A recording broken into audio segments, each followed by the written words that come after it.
सर्वाबाधा विनिर्मुक्तो धनधान्य सुतान्वितः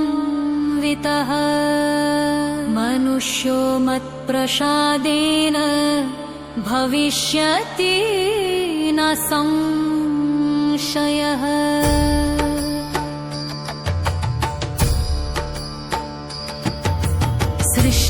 सृष्टिस्थितिविनाधानं शक्तिभूते सनातनी गुणाश्रये गुणमये नारायणी नमोऽस्तुते।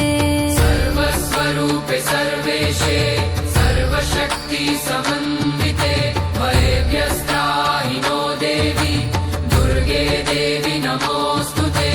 या देवी सर्वभूतेषु शक्तिरूपेण संस्थिता नमस्तस्यै नमस्तस्यै नमस्तस्यै नमो नमः। सर्वमङ्गलमाङ्गल्ये शिवे सर्वार्थसाधिके शरण्ये त्र्यम्बके गौरी नारायणी नमोऽस्तुते।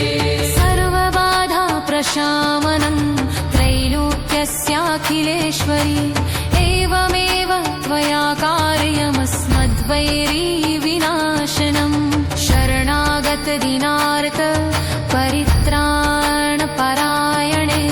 सर्वस्यार्ति हरे देवी नारायणी नमोऽस्तुते। जगतां धात्री देवी जगतां धारणीश्वरी जगतां हितरूपेण नारायणी नमोऽस्तुते।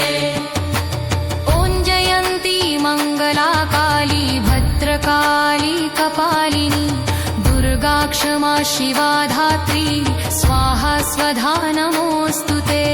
या देवी सर्वभूतेषु मातृरूपेण संस्थिता नमस्तस्यै नमस्तस्यै नमस्तस्यै नमो नमः।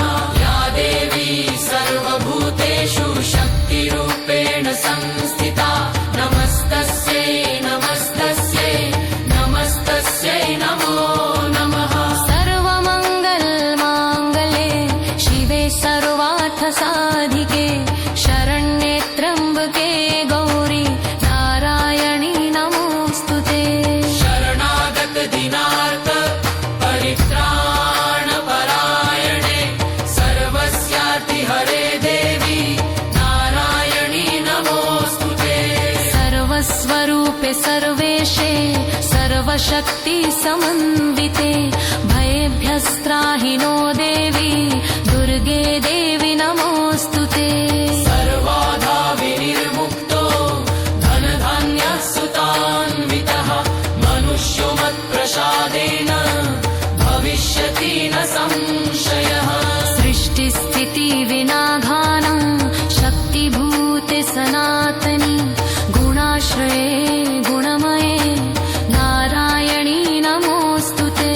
सर्वस्वरूपे सर्वेशे सर्वशक्ति समन्विते भयेभ्यस्त्राहि नो देवी दुर्गे देवी नमोऽस्तुते। ॐ जयन्ती मङ्गला काली भद्रकाली कपालिनी दुर्गा क्षमा शिवा धात्री स्वाहा स्वधा नमोऽस्तुते। या देवी सर्वभूतेषु शक्तिरूपेण संस्थिता नमस्तस्यै नमस्तस्यै नमस्तस्यै नमो नमः।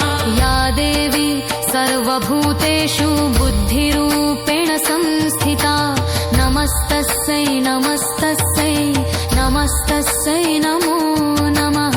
या देवी सर्वभूतेषु मातृरूपेण संस्थिता नमस्तस्यै नमस्तस्यै नमस्तस्यै नमो नमः। सर्वशक्ति समायुक्ते सर्वमङ्गलकायिके सर्वरूपे सर्वेशी नारायणी नमोऽस्तुते। या देवी सर्वभूतेषु लक्ष्मीरूपेण संस्थिता नमस्तस्यै नमस्तस्यै नमस्तस्यै नमो नमः। सर्वबाधा विनिर्मुक्तो धनधान्य सुतान्वितः प्रसादे भविष्यति